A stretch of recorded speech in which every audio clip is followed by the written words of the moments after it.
Eu quero convidar você a abrir a sua Bíblia em Lucas, capítulo 2. Aliás, vamos abrir Lucas, capítulo 1. Eu quero trazer um pouco a memória daquilo que nós compartilhamos no domingo passado. No último domingo pela manhã, nós falamos um pouco sobre o tema Deus coloca o nosso caos interior em ordem. E o nosso ponto de partida foi o texto de Gênesis, capítulo de número 1, onde a palavra diz que a terra era sem forma e vazia, e que o Espírito de Deus se movia sobre a face das águas. E ao olhar aquele texto, nós fomos convidados a conectar essa realidade à vida de José. E José foi um personagem que viveu um caos interior. Só que ao olhar José, essa semana veio no meu coração a importância da gente olhar também para Maria, porque Maria também viveu um caos interior. E talvez o caos interior de Maria era um pouco diferente do caos interior de José, mas ambos viveram uma realidade caótica, de desorganização. Porque quando o anjo anuncia o nascimento de Jesus, veio sobre eles temor.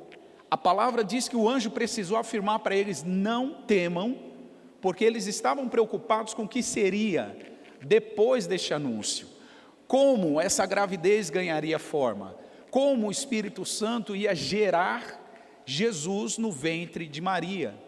Então, quando a gente olha para Maria, nós somos convidados a entender algumas realidades. Por exemplo, pense comigo, Maria era uma camponesa de uma cidade chamada Nazaré.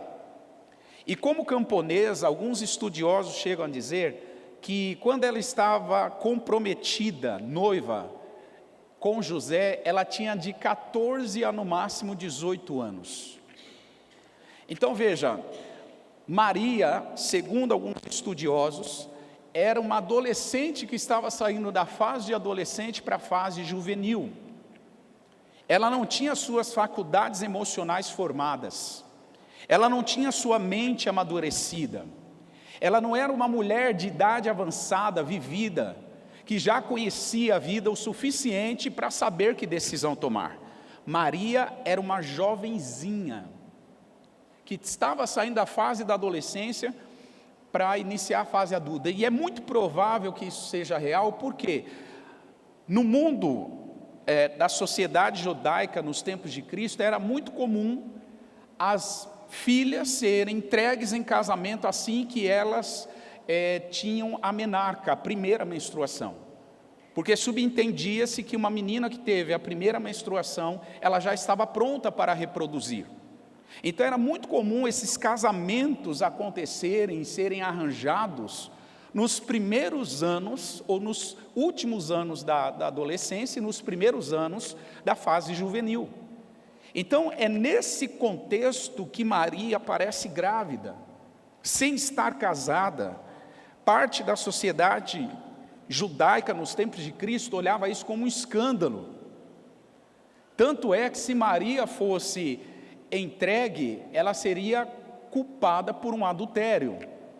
E a lei dizia que a culpa pelo adultério, a pena, aliás, pelo adultério, era apedrejamento. Então Maria facilmente, irmão, seria uma vítima de apedrejamento, assim como a mulher pecadora de João 8 foi.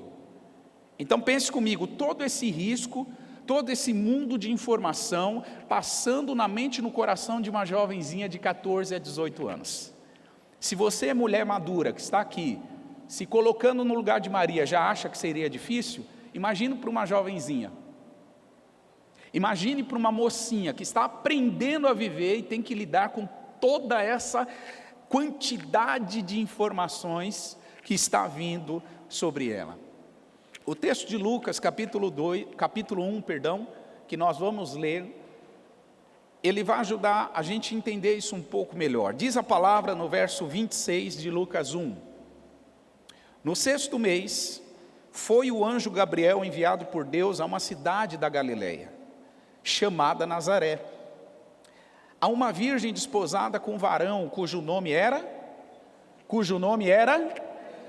José, da casa de Davi, e o nome da virgem era Maria. Entrando o anjo onde ela estava, disse: salve, agraciada, ou seja, muito favorecida, o Senhor é contigo, bendita és tu entre as mulheres.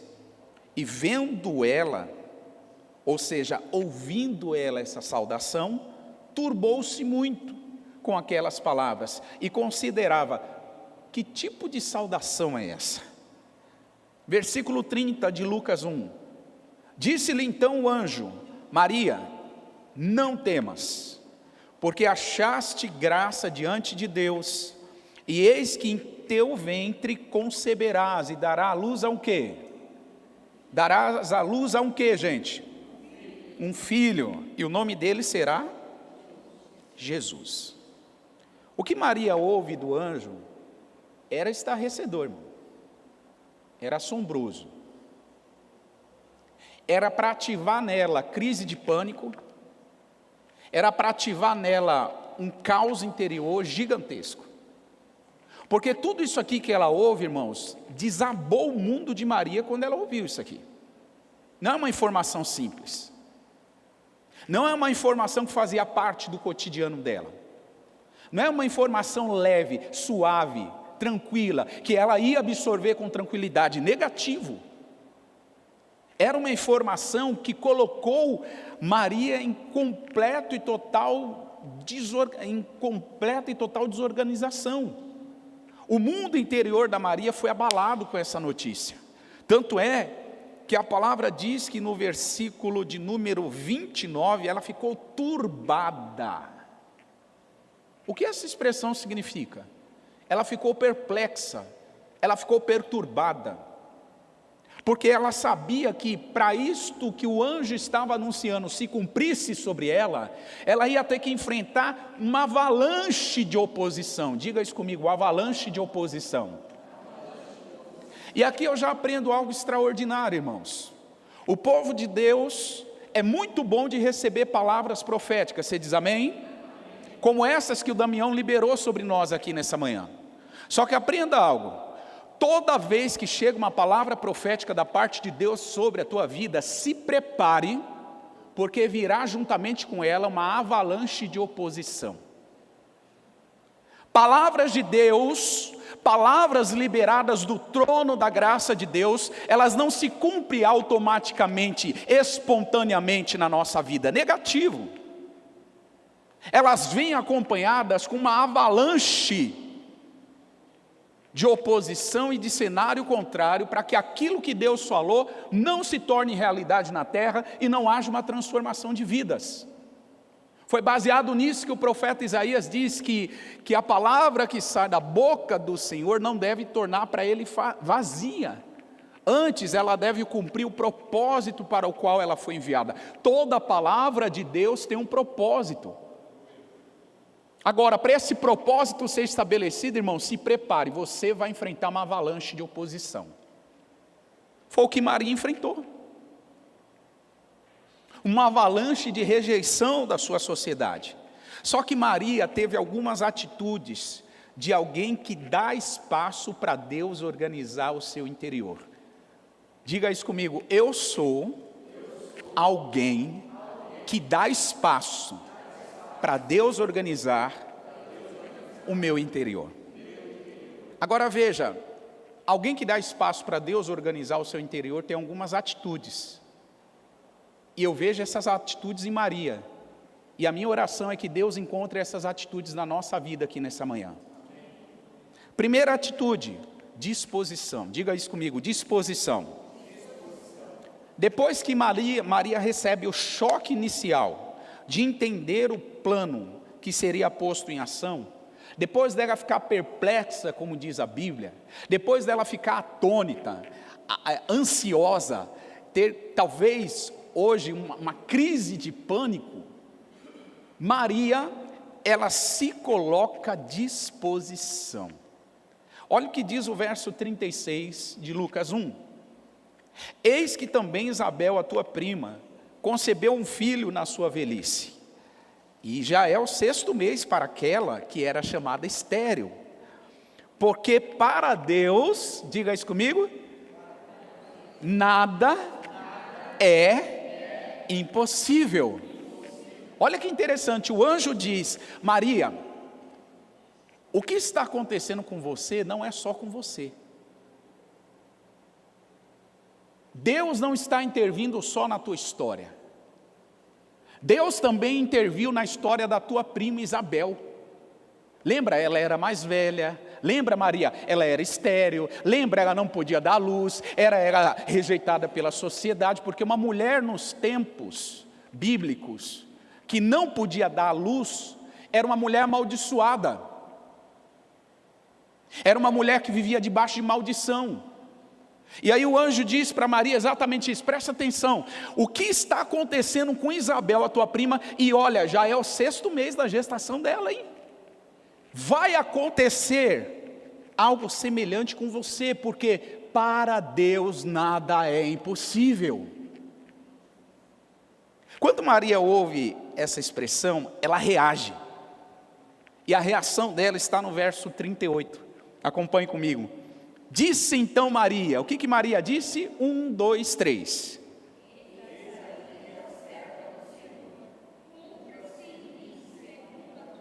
Parou. Eis aqui a serva do Senhor.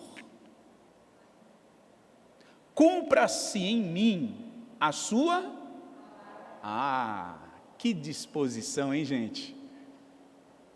Que disposição linda.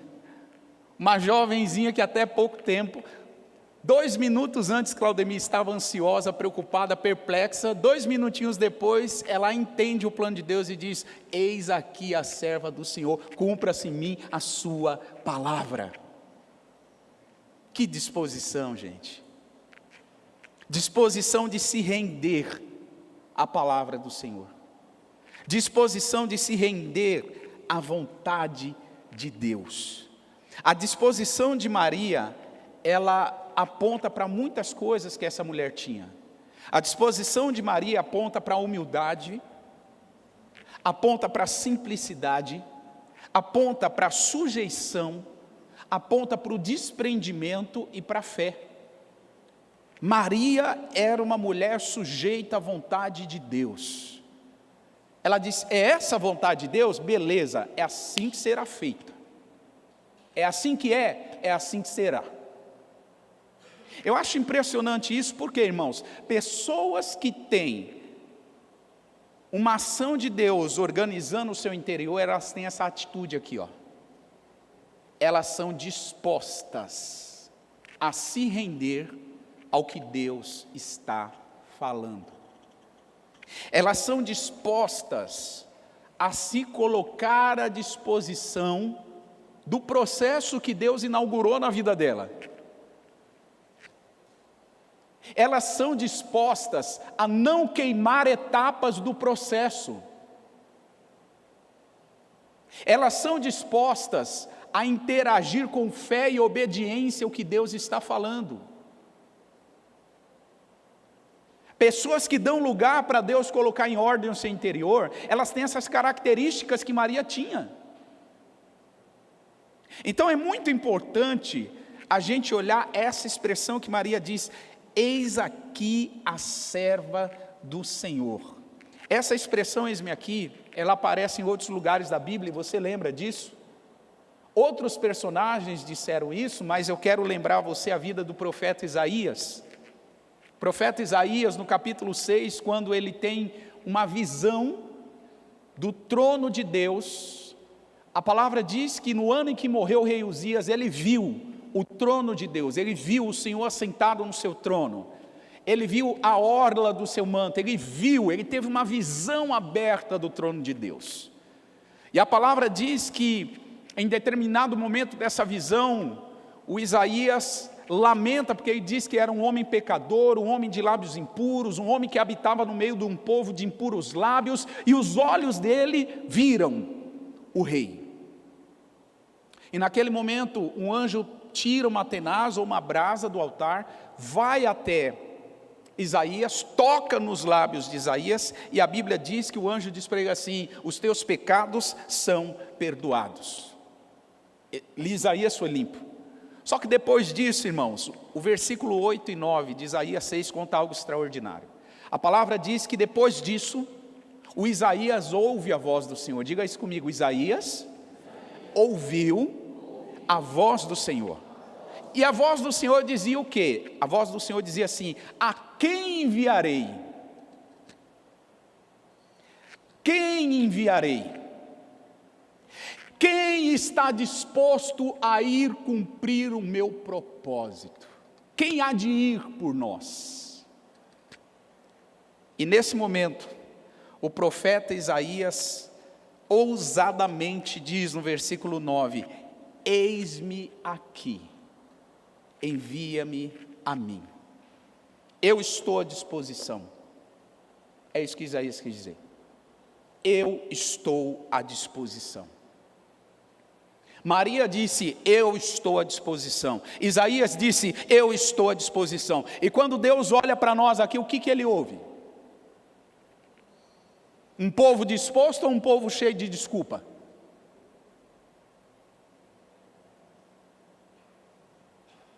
Um povo disposto ou um povo cheio de satisfação? Senhor, eu não posso porque eu estudo, porque eu trabalho, porque minha família não está em ordem, porque eu ainda sou pecador, porque eu ainda tenho dívida, porque eu tenho problemas, porque eu torço por Corinthians. Desculpa, gente, isso não é desculpa não. Pode torcer por Corinthians e seguir a Jesus, entendeu? Né, Júnior? Pode torcer por Corinthians e seguir a Jesus, mas só estou quebrando o gelo. O que impede, irmãos, a gente? Quais são as satisfações que a gente apresenta para Jesus quando Ele pergunta assim: a quem enviarei? Quais são as desculpas que a gente apresenta? Porque em Maria Ele achou disposição, em Isaías Ele achou disposição, e em nós Ele acha o quê? Esse mês de dezembro é muito propício para a gente fazer esse tipo de avaliação, porque a gente começa a avaliar como é que foi o nosso ano.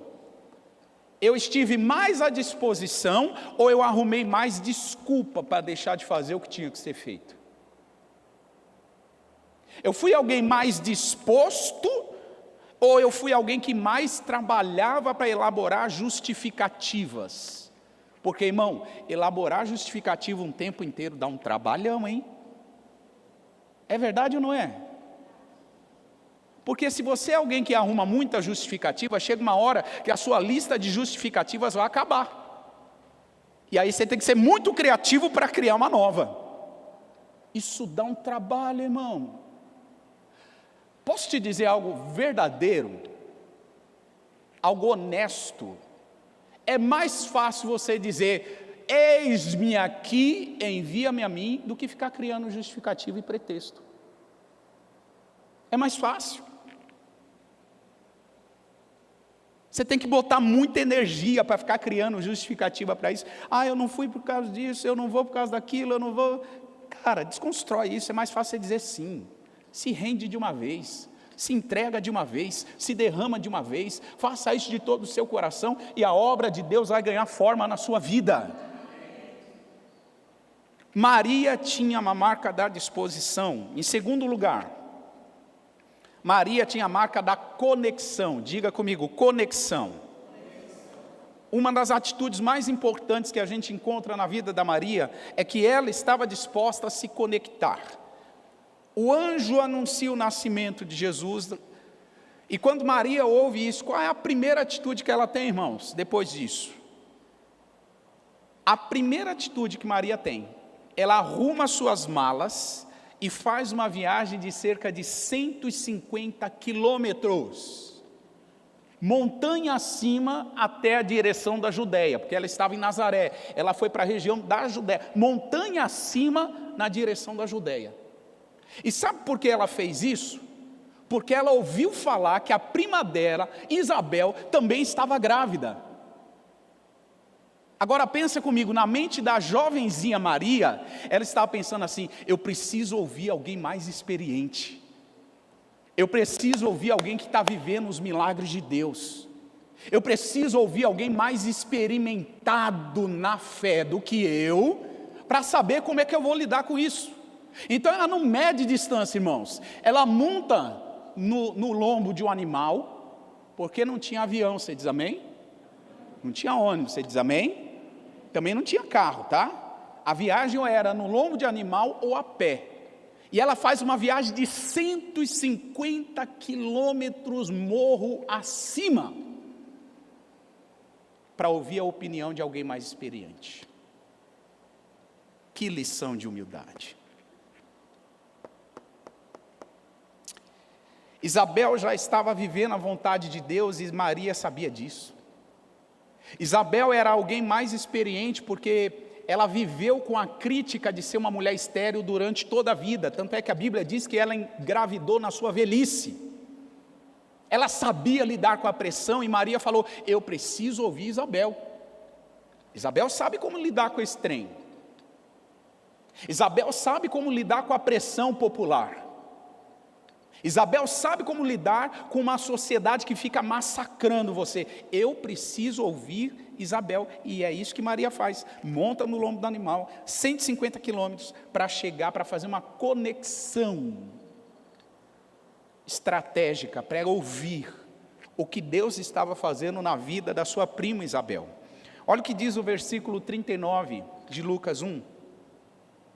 E naqueles dias, levantando-se Maria, foi apressada aonde, gente? Vocês estão aí? Verso 39 de Lucas 1. Naqueles dias, Maria se levanta e foi apressada aonde? Por quê? De Nazaré para Judá, a região, uma das cidades de Judá, precisava subir montanhas, 150 quilômetros de montanhas.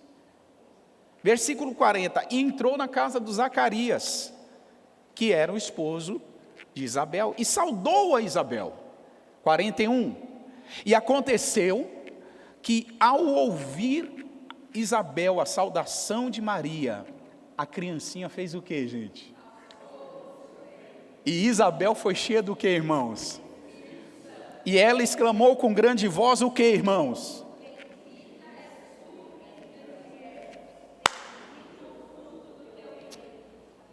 Irmão, deixa eu te falar uma coisa, porque você lê esse texto, talvez você perde alguns detalhes.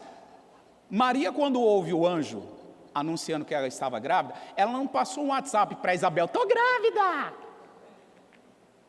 Ela não fez um chá revelação em Nazaré. Naquele tempo, irmão, a notícia demorava muito, mas muito tempo para chegar. Quantos aqui eram da época das cartas? Quando você mandar uma carta para parentes de outro estado, e tinha que ficar esperando. Você não sabia se a carta chegou, você não sabia se o parente leu. E aí chegava a data do casamento, chegava a data do nascimento da criança, o parente não respondeu, e você fala: meu Deus do céu, será que ele está sabendo? Será que a carta chegou? Porque não tinha, telefonema era muito caro. Interestadual então era uma fortuna. Internacional, fora da curva. Então naquele tempo não tinha meio de comunicação. Quando Maria monta no lombo do animal, chega lá numa das cidades da Judéia, entra na casa de Isabel e sauda Isabel, a Bíblia diz que João Batista, que estava sendo gerado no ventre da Isabel, se mexe lá dentro. A Isabel é cheia do Espírito Santo, e ela diz para Maria: Maria, você é uma mulher bendita, você é uma mulher escolhida, porque o fruto do seu ventre é bendito. Revelação. Isabel teve uma revelação que Maria estava grávida, sem Maria abrir a boca. Por quê? Por causa da conexão, irmãos. Conexão. E detalhe, conexão com gente certa. Nós precisamos aprender a nos conectar com gente cheia de Deus. Precisamos aprender a nos conectar com gente que tem a palavra de Deus. E não só na sua mente, mas na sua vida diária. Precisamos aprender a valorizar conexões saudáveis, abençoadoras, que potencializam, que fazem a gente enxergar o potencial de Deus em nossa vida e que nos leva para outros níveis. Porque, irmão, se a gente ficar se conectando a gente errada, você sabe aonde a gente vai parar? Não preciso nem falar, você pode pensar aí e deduzir onde a gente para. Se conecta com gente errada, seja influenciada por gente errada, e você vai ver onde você vai parar. Paulo aos Coríntios chega a dizer que as más conversações corrompem os bons costumes. Por mais honesto, sincero, transparente você seja, pela influência errada, aquela influência vai te corroendo. E chega uma hora que você está fazendo o que a pessoa está fazendo. Com quem nós estamos conectados? Maria correu para se conectar com Isabel, irmão. Porque sabia que Isabel tinha algo para acrescentar na vida dela. Isabel tinha algo de Deus para a vida dela. Elas ficam juntas 3 meses, louvando a Deus, tendo comunhão e compartilhando da fé. Eu fico imaginando Isabel, Nádia, contando para Maria os exemplos, né? Olha, eu fiquei tantos anos estéril, eu não podia dar luz, já era o fim, eu era uma mulher humilhada, massacrada pela sociedade, amaldiçoada, mas olha, Deus se lembrou de mim. Eu fico imaginando as conversas e a fé da Maria sendo abastecida. Irmão, você tem que se conectar com gente que abastece a tua fé. Gente de Deus. Gente que, mesmo apesar das circunstâncias que vive, porque ninguém é super-homem e super-mulher, não. Mesmo apesar das circunstâncias, conserva a fé, mantém a fé, persevera na fé. Esse tipo de conexão é importante, porque essa é uma atitude de pessoas que realmente dão espaço para Deus organizar o seu interior. Então a primeira atitude, diga comigo, disposição. Segunda atitude, diga comigo, conexão. E terceira atitude, diga comigo, transbordar louvor. Olha que interessante. Depois que Maria se conecta a Isabel e ouve o compartilhamento de fé dela, ao testemunhar que foi escolhida, Maria transborda de louvor e gratidão diante do Senhor. E aí vem o conhecido cântico de Maria. O conhecido Magnificar, um cântico que aponta o Senhor como magnífico. Até o nosso ministério de dança tem uma apresentação, né? tem uma coreografia ensaiada com esse cântico magnífico. E quando a gente olha o Magnificar, o magnífico de Maria, na verdade aquilo é reflexo de uma conexão, irmão. Que é reflexo de uma disposição. Primeiro, Maria se dispõe. Segundo, ela se conecta a Isabel. Terceiro, ela transborda um cântico de louvor ao Senhor. Olha o que diz o versículo 46 de Lucas 1. Eu já estou correndo para o final, o Ministério de Louvor pode, por favor, se posicionar. Versículo 46 de Lucas 1. Disse então Maria: a minha alma engrandece ao Senhor, e o meu espírito se alegra em Deus, meu Salvador, porque atentou na humildade da sua serva. Eis que desde agora e todas as gerações me chamarão de bem-aventurada. Versículo 49, vocês podem ler? 1, 2, 3.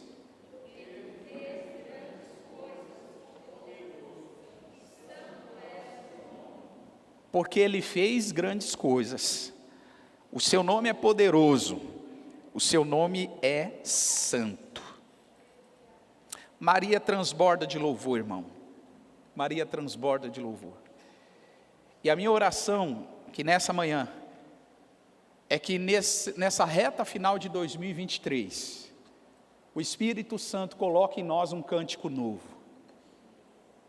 Um cântico novo nos teus lábios. um cântico de louvor e exaltação ao nosso Deus. Que você pare de olhar para aquilo que não deu certo e comece a olhar as oportunidades que o Senhor está colocando diante de você. Que você pare de lamentar o leite que derramou e comece a se cercar de cuidados para que o leite não derrame mais. Que você pare de murmurar, porque a murmuração é a linguagem do inferno. E passe a agradecer, porque a gratidão é a linguagem dos céus. Porque murmurar não resolve a sua situação. Estar conectado com gente errada não resolve a sua situação. Ficar lamentando, cantando problema, meu problema, com gente que não ajuda, não vai resolver o seu problema. O que nós precisamos é ter uma disposição e dizer: Senhor, eis-nos aqui. Segundo, nós precisamos nos conectar a gente certa, que tem vida com Deus, que tem graça de Deus, que tem palavra de Deus, que tem estilo de vida cristão para nos influenciar, nos alimentar, nos encorajar e aumentar a nossa esperança. E aí sim, irmãos, pode ter certeza que dos nossos lábios Deus vai encontrar um cântico novo. Deus vai achar um cântico novo. Sei quem é seu irmão. Na verdade, Aleluia. você é. Não, Na versão Siri dos ajustes. olha o aplicativo aqui. Eu não sei quem você é. Eu também não sei quem você é. Quem és tu para atrapalhar a pregação do Deus vivo? Está tentando envergonhar a gente? Sai daí, Satanás. Salmos 96 é o último texto que a gente quer ler. No verso 1 a 4. Está escrito: cantai ao Senhor um cântico novo. Cantai ao Senhor todos os moradores da terra. Cantai ao Senhor, bendizei o seu nome. Anunciai a sua salvação de dia em dia. Anunciai entre as nações a sua glória, entre todos os povos as suas maravilhas. Porque grande é o Senhor e digno de louvor, mais tremendo do que todos os outros deuses. Tu és grande, Senhor. Será que você pode levantar a sua voz nessa manhã e soltar um cântico de adoração ao seu Deus?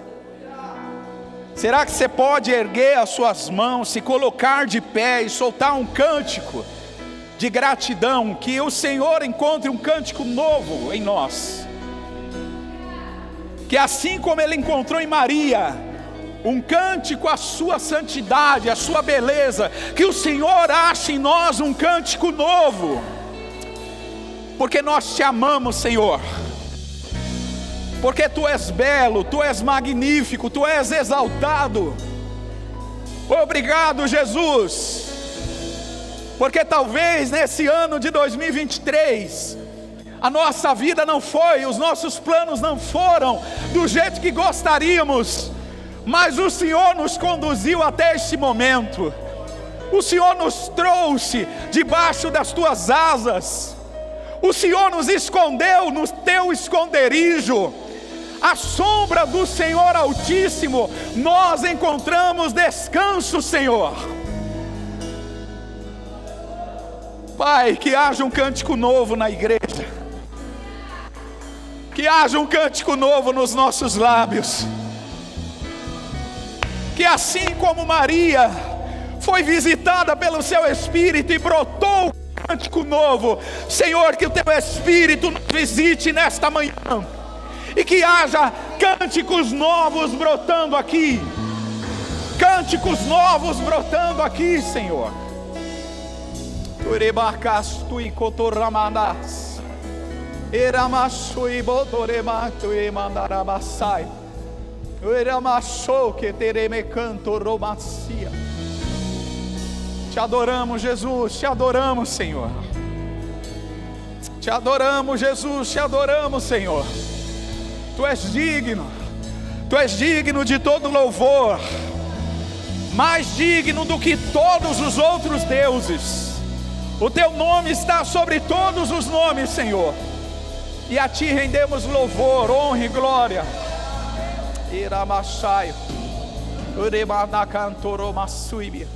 Vamos adorá-lo, igreja. Vamos exaltá-lo. Aleluia.